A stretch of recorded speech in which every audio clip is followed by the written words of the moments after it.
أما بعد فأعوذ بالله من الشيطان الرجيم. بسم الله الرحمن الرحيم.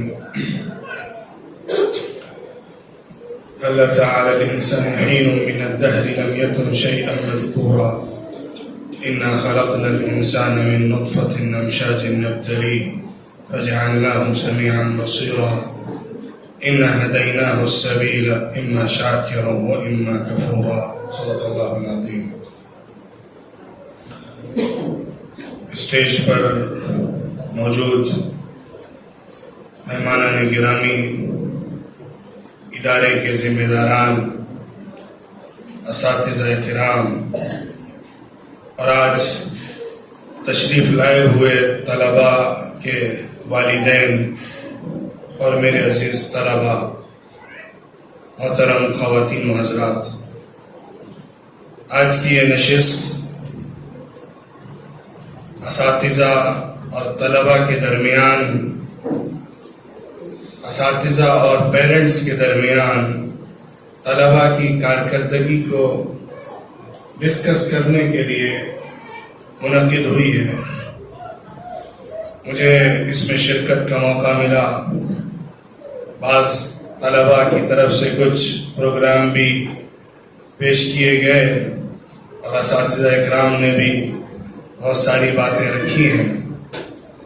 بہت زیادہ تفصیل سے میں کوئی موضوع پر بات نہیں کرنا چاہتا، البتہ اس موقع کی مناسبت سے، اس پیرنٹس ٹیچرز میٹنگ کے حوالے سے کچھ اصولی باتیں آپ کے سامنے رکھ دینا بہتر معلوم ہوتا ہے، اور علم کے حوالے سے کچھ وضاحت بھی ضروری سمجھتا ہوں۔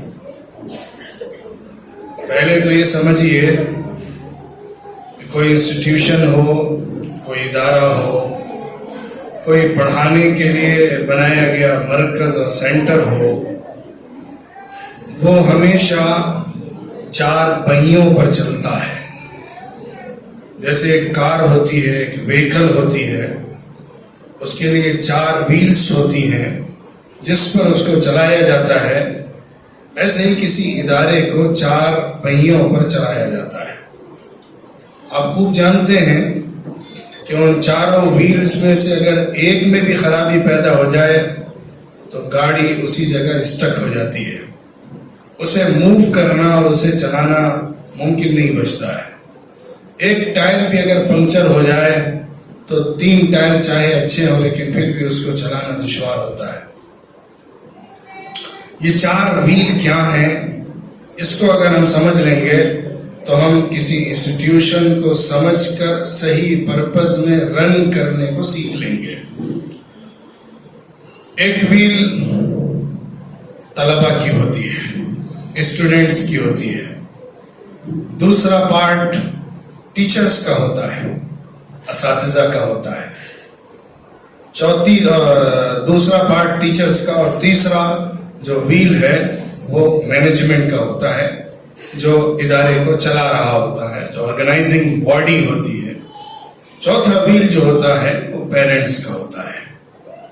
ان چاروں کے کولیبریشن اور کوآرڈینیشن سے ایک کار چلتی ہے، ایک انسٹیٹیوشن چلتا ہے، ایک ادارہ آگے کی طرف بڑھتا ہے، جس کو ہم کہتے ہیں کہ ترقی کرتا ہے۔ اس کے جو پروڈکٹ تیار ہوتے ہیں وہ کامیاب پروڈکٹ ہوتے ہیں، وہ اپنے مقصد کو اچیو کرنے والے ہوتے ہیں، اور جو فکر، جو پرپز، جو ایم، جو ٹارگٹ، جو گول سیٹ کر کے کام شروع کیا جاتا ہے، اس تک پہنچنا آسان ہوتا ہے۔ آپ جانتے ہیں کہ چاروں ویل ایک ہی ٹائم پر ایک ہی اسپیڈ میں رن کرتے ہیں۔ اگر ایک ویل کم رن کر رہا ہو، دوسرا زیادہ رن کر رہا ہو تو ڈس بیلنس ہو جائے گا، کار صحیح وے میں موو نہیں کر سکتی، صحیح ڈائریکشن میں چل نہیں سکتی۔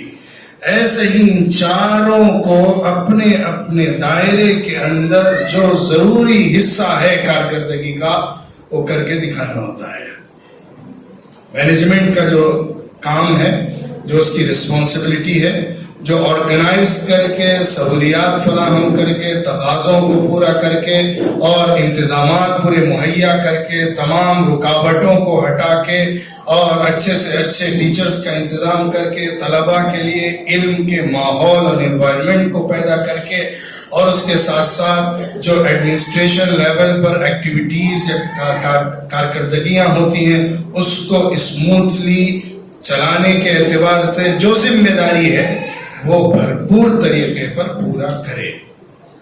اس کے بعد اساتذہ جو ایک بہت اہم پلر ہوتے ہیں کسی انسٹیٹیوشن کا، وہ ایک مقصد کے ساتھ جذبے کے ساتھ صرف ایک جاب کو پورا کرنے کے لیے نہیں بلکہ اپنے پروفیشن کو سمجھتے ہوئے اپنے پیشن کو لیتے ہوئے اس فیلڈ کے اندر کام کریں کہ ہم قوم کے معمار ہیں، ہم انسانیت کو بنانے والے ہیں، ہم نسل نو کی تیاری کا کام کرنے والے ہیں، ہم ایک نئی کھیپ تیار کر کے دینے والے ہیں، ہم معاشرے کا رخ بدلنے والے ہیں، ہم اصلاح کا بیڑا اٹھانے والے ہیں. ہم مصلحی نہیں، ہم تو خالق مصلحین ہیں، ہم تو مصلحوں کو پیدا کرتے ہیں. یہ جذبہ، یہ احساس، یہ فکر، علم کی گہرائی، علم کو منتقل کرنے کی صلاحیت، اس کے پیچھے کا مطالعہ اور پھر سمجھنے اور سمجھانے کا طریقہ، بچوں کے ذہن نشین کرانے کی صلاحیت، ان تمام چیزوں پر توجہ، محنت، کوشش کرتے ہوئے اس ذمہ داری کو بھرپور طریقے پر ادا کریں. طلباء جو را مٹیریل ہوتے ہیں کسی بھی انسٹیٹیوشن میں آتے ہیں تو ظاہر ہے ان کو ڈھالا جاتا ہے، ان کو بنایا جاتا ہے، ان کو سنوارا جاتا ہے، ان کو کاٹ چھانٹ کے اچھا بنایا جاتا ہے. جیسے گارڈن کے اندر پیڑ برسات کے زمانے میں خضرو شکل میں پیدا ہو جاتے ہیں، یہ جو اصلی پیڑ بھی ہوتے ہیں ان کی شاخیں اور برانچز بڑھ جاتی ہیں، زیادہ ہو جاتی ہیں، اس کو کاٹ کر سنوار کر سدھار کر ایک اچھی شکل دی جاتی ہے، ایک اچھا گارڈن بنایا جاتا ہے. ایسے یہ را مٹیریل ہیں، یہ آئے ہیں تو ان کو اپنے وقت کا احساس، اپنی ذمہ داری کا احساس، اپنے فیوچر کی فکر اور اپنے اندر جو جذبہ ہے کچھ بننے کا اس کو زندہ رکھنا، اور جو علم ان کو دیا جا رہا ہے اس کو پورے طریقے پر حاصل کرنا، جو موضوعات ان کو پڑھائے جا رہے ہیں، جو سبجیکٹس ان کو دیے جا رہے ہیں اس پر فوکس کرنا، ہوم ورک پورا کرنا، اساتذہ کی بات ماننا، ریسپیکٹ کرنا اور رولز کو فالو کرنا، ڈسپلن مینٹین کرنا، یہ ان کی ذمہ داری ہے اور اس کے لیے ان کو پابند کیا جاتا ہے. اور ان کے اندر جب تک خود جذبہ نہیں ہوگا ان تمام چیزوں کو حاصل کر کے اور فکر کر کے لینے کا، تب تک ظاہر ہے کہ ان کے اندر سے پھر وہ ویل صحیح رن نہیں کر سکے گی. چوتھا پہلو، چوتھا پلر، چوتھی ویل جو آج آپ آئے ہوئے ہیں اس لیے اس پر زیادہ فوکس کرتے ہوئے بات کرنے کی ضرورت ہے، والدین کی ہے، ماں اور باپ دونوں کی، اور شاید ماں کی باپ سے کچھ بڑھ کر ہی ہو، کم نہیں ہوگی. یہ ذمہ داری سارے نظام میں سب سے بڑی ہے، اور واقعہ یہ ہے کہ ایجوکیشنل سسٹم کے اندر سب سے زیادہ اگنورینس اسی ویل کے اوپر ہوتی ہے، سب سے زیادہ کم توجہ اسی طرف کی جاتی ہے، اور یہ ویل بہت زیادہ اپنی رسپانسبلٹی، اکاؤنٹیبلٹی اور اپنی امپورٹنس کو محسوس نہیں کر پاتی ایجوکیشنل سسٹم کے اندر. پیرنٹنگ کے اندر، بچوں کی نیڈز کو پورا کرنے کے اندر، بچوں کی ضرورت کی تکمیل کے اندر، بچوں کی فکر و خیال کرنے کے اندر، بچوں کو اچھے سے اچھا کھلانے پلانے اور ان کے جذبات کا خیال کرنے کے اندر تو ماں باپ کو کچھ کہنے کی اور نصیحت کرنے کی ضرورت ہی نہیں ہوتی، وہ تو نیچر ہے، وہ تو فطرت ہے. لیکن بچے کو ایک بڑے خواب کو دیکھتے ہوئے تیار کرنا اور کرانا، اس کے لیے دن اور رات محنت کرنا، یہ ماں باپ کا کام ہے. وہ جب کسی ادارے میں بچے کو بھیجتے ہیں تو ان کی ذمہ داری ہے کہ اس کے ہر مومنٹ پر ان کی تیسری نگاہ ہو، اس کی ہر ایکٹیویٹی پر ان کے دل کے اندر کھٹک ہوتی ہو، اس کے ہر قدم پر ان کی فکر جاگتی ہو، اس کی زندگی اور اس کے مستقبل، اس کی پڑھائی، اس کی رہائش، اس کی محنت، اساتذہ سے اس کا رشتہ اور جو ڈسپلن ہے اس کے اندر کتنا اطاعت کا جذبہ اور کتنا اس کو فالو کرنے کا احساس ہے، اس پر ماں باپ کی جو نگاہ ہو اور اس نگاہ کے ساتھ اس کی تربیت کی فکر ہو، یہ سب سے افیکٹو راستہ ہے پرسنالٹی ڈیولپمنٹ میں اور چینجنگ میں. خوب یاد رکھیے، نوٹ کر لیجئے. اچھے سے اچھا ادارہ ہو، اچھے سے اچھے اساتذہ ہوں، ساری فیسلٹیز ہوں، بچے کو اچھے سے اچھے ماحول میں رکھ کر پڑھایا جائے اور سکھایا جائے، لیکن اگر اس کے پیچھے جو بیک بون ماں باپ ہوتے ہیں، اس کے گھر کا ماحول ہوتا ہے، اس کا اپنا فیملی بیک گراؤنڈ ہوتا ہے، اگر وہاں وہ اس مقصد کے لیے سپورٹیو نہیں بن پاتا تو پھر ظاہر ہے اس کی پرسنالٹی آگے جا کر بہت اچھی نہیں نکل پاتی ہے. ہمیں اپنے بچے کو ایک مقصد کے لیے تیار کرنا ہے. آپ اپنے بچے کو یہاں ایڈمیشن دلاتے ہیں، الاصلاح ریزیڈینشیل کالج میں آپ نے بچے کو اسلامی کالج میں ڈالا ہے. آپ کے سامنے 2-3 وجوہات ہوتی ہیں. ایک تو یہ کہ ہمیں بچے کو اسکول میں پڑھانا ہے اور اس کے ساتھ ساتھ تھوڑا قرآن اور دینیات بھی اس کو پڑھنا آ جانا چاہیے. تو یہ ایک اچھا اسکول ہے جہاں پہ دینیات بھی پڑھائی جاتی ہے اور اکیڈمک لائن کی بھی تعلیم دی جاتی ہے. بچہ پڑھ کے SLC پاس کرے گا، کامیاب ہو جائے گا تو اچھا ہے، یہاں پہ سہولت ملے گی. اور کچھ لوگوں کا خیال ہوتا ہے کہ یہاں پہ ذرا فائنینشیل ریلیکسیشن ملتا ہے، سپورٹ ملتا ہے، شاید ہم دوسرے اسکولوں میں اتنا افورڈ نہ کر سکیں، تو یہاں ایک اچھا ماحول بھی مل رہا ہے، ہاسٹل بھی بچے کو مل رہا ہے، تو یہاں پر اس کے لیے ایڈمیشن کرا دیا جائے. اس کا خیال ہوتا ہے کہ اب بچے کو ہمیں ظاہر ہے پڑھانا تو ہے ہی ہے، پڑھانے کے لیے کوئی نہ کوئی جگہ چاہیے. ایک جگہ کسی نے بتائی، معلوم ہوئی، چلو بچے کو پڑھانے کے لیے وہاں بھیج دیا. یہ بہت چھوٹے اور بنیادی اور بہت معمولی احساسات ہیں جس کے بیس پر ہم نے اپنے بچے کو ایک جگہ پر لا کر چھوڑا ہوا ہے. اس کو بڑھائیے، بڑا بنائیے، بڑا خواب دیکھیے، بڑی امید باندھیے، بڑی آرزو جگائیے، بڑا جذبہ پیدا کریے، بڑی امنگیں سجائیے، بڑی ذمہ داری کے احساس کے ساتھ اپنے بچوں کے فیوچر کو دیکھیے.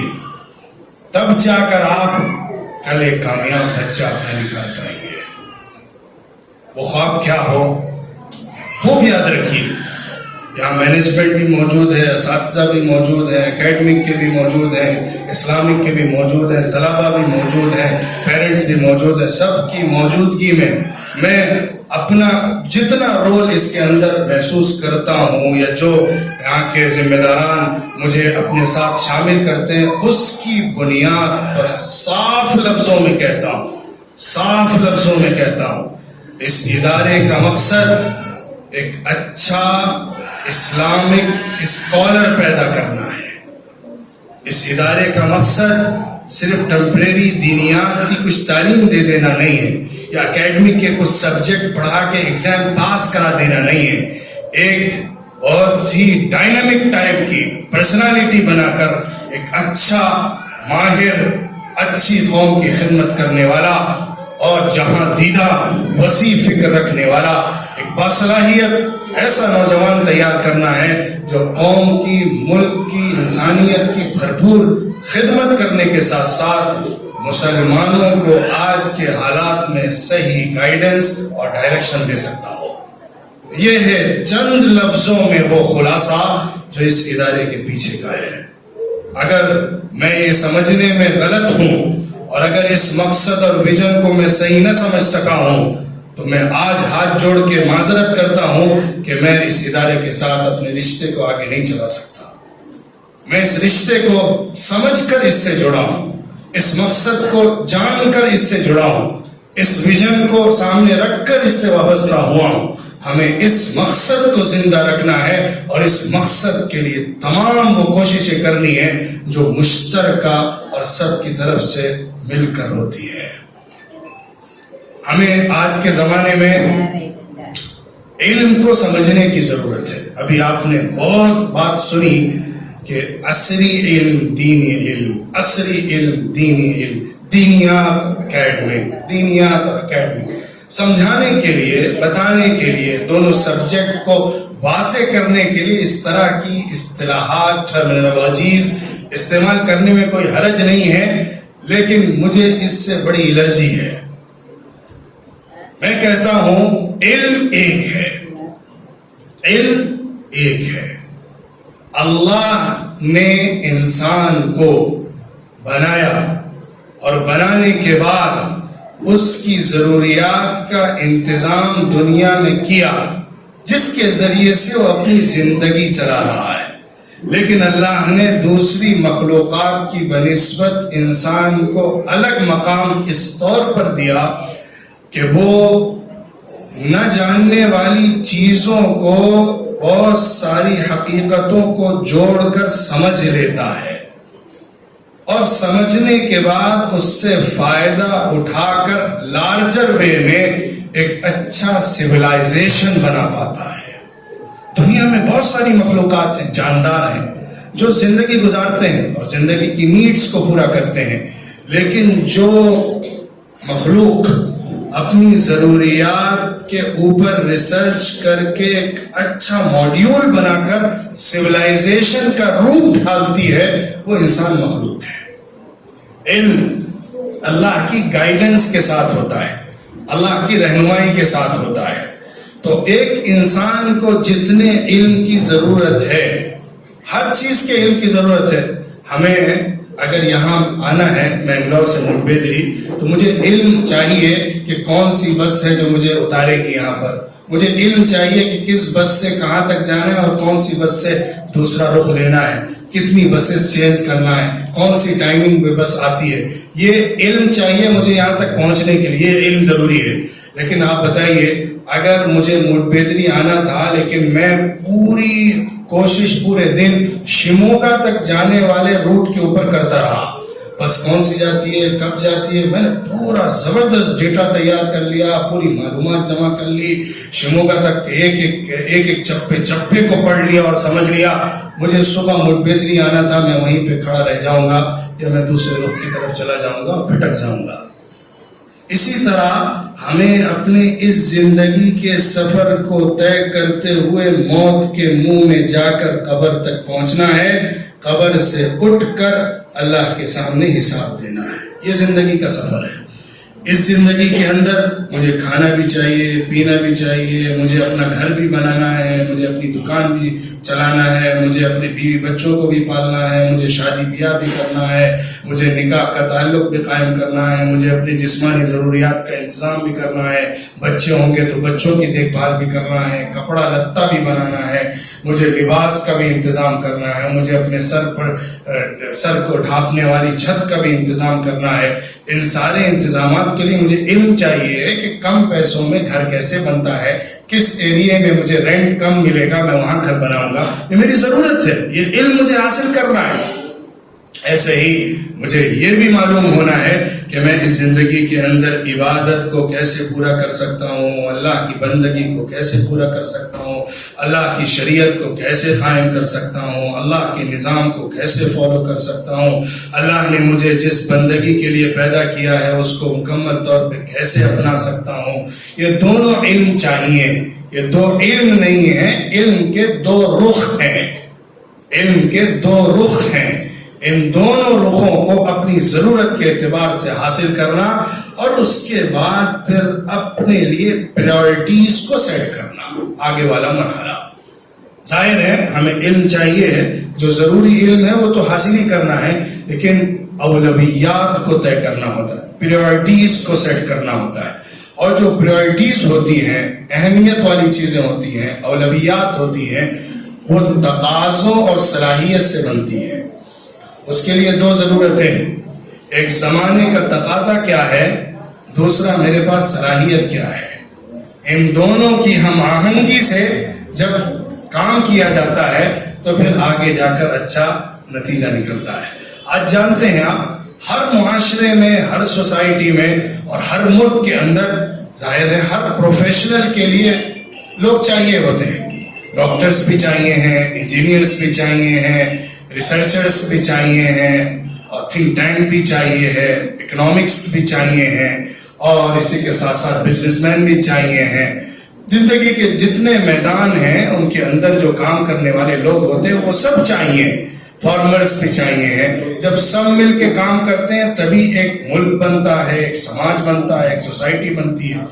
اس سماج کو دیکھتے ہوئے جہاں ہم رہتے ہیں اس کے اندر کس چیز کی کمی زیادہ ہے, کس چیز کی ضرورت زیادہ ہے, اگر ہم نے یہ صحیح سے سمجھا اور اپنے اسٹرینتھ اور ویکنیسز کو پڑھا, پھر ہم نے آگے قدم بڑھایا تو ہم کامیاب ہو جاتے ہیں.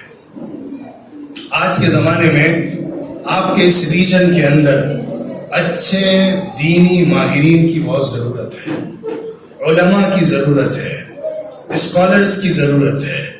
وہ علماء جو دین کو بہت اچھی طرح سے سمجھتے ہوں اور جو جدید زمانے کے تقاضے ہیں, آج کے دور کے جو نئے نئے ٹیکنالوجی ہے اور اس ٹیکنالوجی کے علم کے اندر جو چیزیں ترقی کر رہی ہیں اس سے بھی وہ واقف ہوں. یا یوں کہہ لیجئے کہ زمانے کی اصطلاحات کو سمجھتے ہوں, ٹرمینالوجیز کو سمجھتے ہوں, زمانے کی سویلائزیشن کے پہیوں کے چلنے کے لیے جو کڑیاں بنتی ہیں ان کڑیوں کو پہچان سکتے ہو.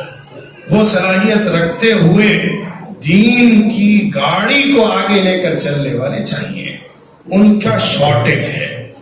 دوسری فیلڈ کے اندر بہت لوگ موجود ہیں, بہت کام ہو رہا ہے, بہت پروفیشنز تیار ہو رہے ہیں. اس فیلڈ کے اندر ضرورت ہے. ایک بڑا پرابلم یہ ہے اس کے اندر دنیا کے فائدے بہت دکھ رہے ہیں, دنیا کے فائدے, دنیا کی کامیابیاں, ایک بڑا اسٹیٹس اور ایک بڑا مقام و مرتبہ, پوزیشن, یہ سب اس میں حاصل ہے اور اس کا ایک پروسیجر ہے جس پر دنیا بھاگ رہی ہے. لیکن یہ جو راستہ ہے, اس راستے کی بہت زیادہ ضرورت ہے اور اس راستے کے اندر رہتے ہوئے اصل ٹارگٹ آخرت کی کامیابی کو بنایا جاتا ہے, لیکن اس کے ساتھ ساتھ دنیا کے اندر بھی اس کی کامیابی جھلکتی ہے, نظر آتی ہے. اور دنیا کے اندر جو لیڈرشپ تیار ہوتی ہے, جو صحیح لیڈرشپ ہوتی ہے, صحیح ڈائریکشن دیتی ہے, وہ ادھر سے پیدا ہوتی ہے. لہٰذا جب تک ان دونوں کو تقاضوں کو سمجھتے ہوئے اور آج کے زمانے کی ضرورت کو سمجھتے ہوئے ہم اپنے فیصلے نہیں لیں گے, تب تک ہم آگے اچھا نتیجہ نہیں برآمد کر سکتے ہیں اور اپنے بچوں کے مستقبل کو اچھا نہیں بنا سکتے ہیں. بہرحال اس موقع پر یہ کچھ باتیں ہیں جو میں نے عرض کی. ہم سب اپنی ذمہ داریوں کو محسوس کریں, سمجھیں اور اس کے مطابق اپنے اپنے تئیں جو کچھ بڑھ چڑھ کر کر سکتے ہیں وہ کرنے کی کوشش کریں. تو انشاءاللہ میں امید کرتا ہوں کہ بہت کم وقت میں ہم بڑے نتیجے کو برآمد کر لیں گے اور تعلیم کے میدان میں اچھا ماڈیول بنا کر ہم پیش کر سکیں گے اور یہ ادارہ ایک بہترین نمونہ اپنے اس پورے علاقے کے لیے, ریجن کے لیے بن کر سامنے آئے گا اور اس سے اچھے ہونہار طلبہ فارغ ہو کر نکلیں گے اور قوم کی خدمت کر کے امت کو امپاور کرنے کی کوشش کریں گے, انسانیت کی بھلائی کا کام کریں گے. اللہ تعالیٰ اس مقصد میں کامیاب فرمائے اور ہم سب کا حصہ اس میں شامل فرمائے. وآخر دعوانا الحمدللہ.